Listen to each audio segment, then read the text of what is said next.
2 daw? Pero bakit mas happy pa yung application kesa sa umutang? Mas happy pa sa akin. Mga ka-reload, seryoso. Umutang ka ng 1K pero bago ka makapagpiling mayaman, may service fee agad na? Parang bumili ka lang ng milk tea na may kasamang heartbreak. At eto pa ang plot twist. Sa unang hulog mo ay, hello, parang di ka pinautang. Tapos may, ka pa sa ikalawang buwan. At another halos 2 months ulit, may babayaran ka ulit na,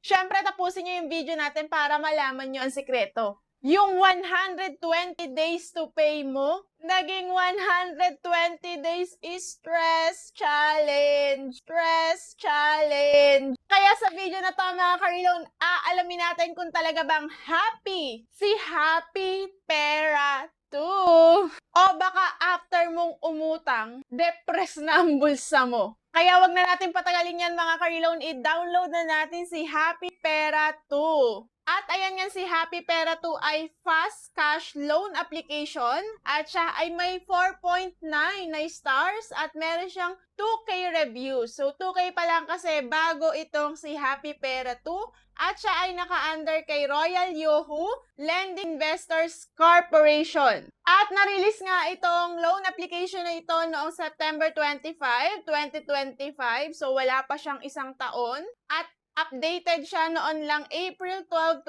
2026. Sabi nga niya ay no hidden fees, walang kaltas, full amount na makukuha mo. So, tingnan natin kung totoo ba na full amount nga. Flexible repayment plans, pili ka ng swak sa budget mo. Ibig sabihin, meron tayong pamimilian kung ilang buwan natin gusto itong bayaran. Reliable support, mabilis ang reply daw nila. At pagka-download nga natin dito kay Happy Pera 2, mag-register na tayo. Siyempre, mag-agree lang tayo dito sa privacy agreement. Then, next na natin yan. At eto na yung pinaka-homepage nila. Loan amount up to 50,000.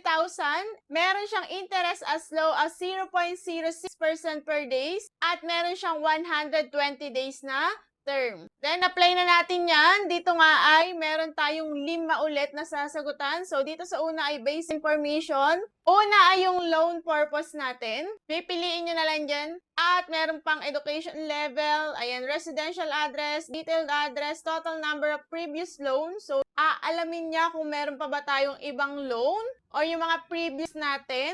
Tapos, yung active na loan daw natin kung meron. Then, meron din daw ba tayong overdue for the last 6 months. Then, total overdue amount and total overdue days, and number of credit cards, and yung email natin. At pangalawa nga, sasagutan natin itong ID information nila, national ID, postal, SSS, UMID, passport, driver's license, and yung voter's ID. And TIN card, Pag-ibig ID, PhilHealth, PRC, e-national ID, at saka D-national ID. Pagkatapos nga ng ID natin ay facial recognition na tayo. Then sa pangatlo nga sasagutan natin ay eto na yung transfer information natin. Pwedeng e-wallet and pwede ring bank. Sa e-wallet, GCash, GrabPay, and PayMaya. Tapos, hihingi niya yung information natin, pangalan, middle name, and yung ating last name, at saka yung ating contact number. Confirm number daw. O, tingnan mo pa yung spelling ng confirm niya. CONHRM. Mali. Basta-basta na lang itong ginawa, ganon. And, dito nga sa pang-apat ay yung contact information na. So, 3 yung hihingi niya sa ating contact information.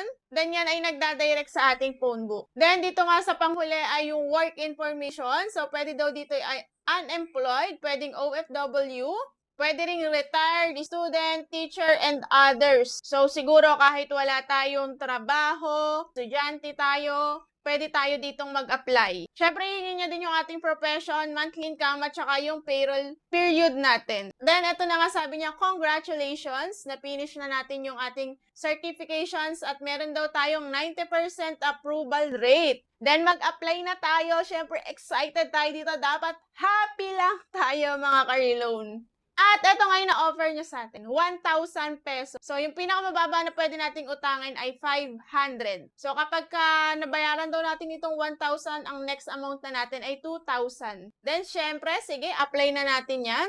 At eto yung loan details ng 1,000 kapag hiniram natin sa kanya.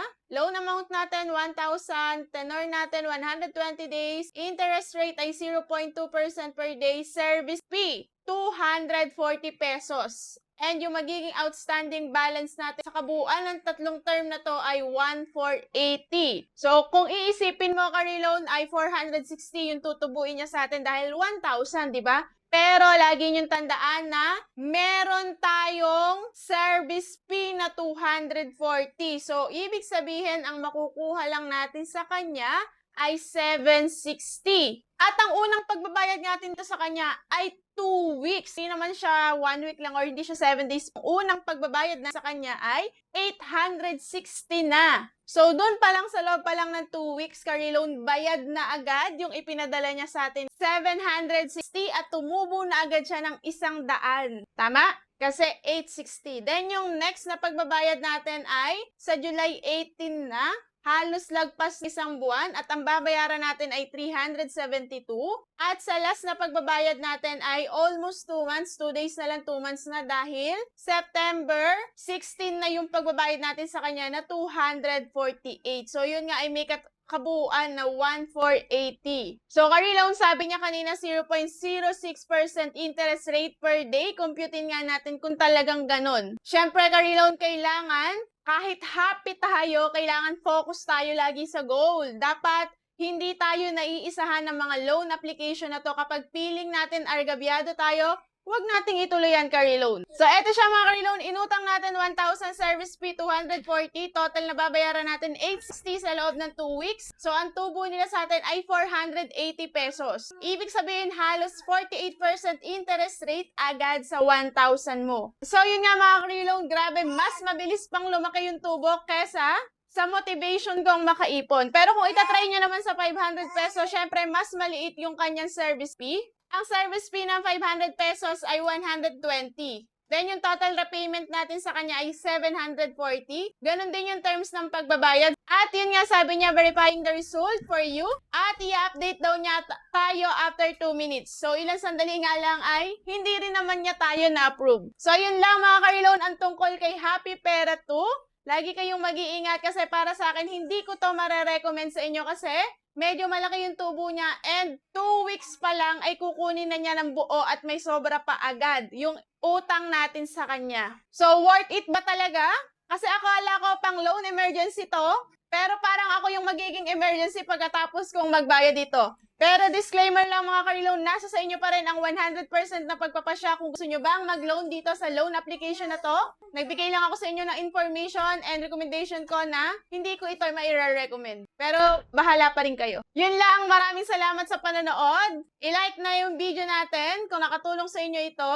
Mag-comment na rin kayo na experience nyo kay Happy Pera 2 kung nakapag-apply na ba kayo dito para makatulong din tayo sa ibang viewers. Then, i-share na rin natin at mag-subscribe na rin and hit the notification bell para ma-notify kayo tuwing mag-upload tayo dahil patuloy pa rin tayong namimili sa mga nagko-comment sa video natin. Yun lang mga ka-reloan, maraming salamat. Sana ay makahon na tayong lahat sa pagkakautang and iwasan natin ang tapal-tapal system. Bye!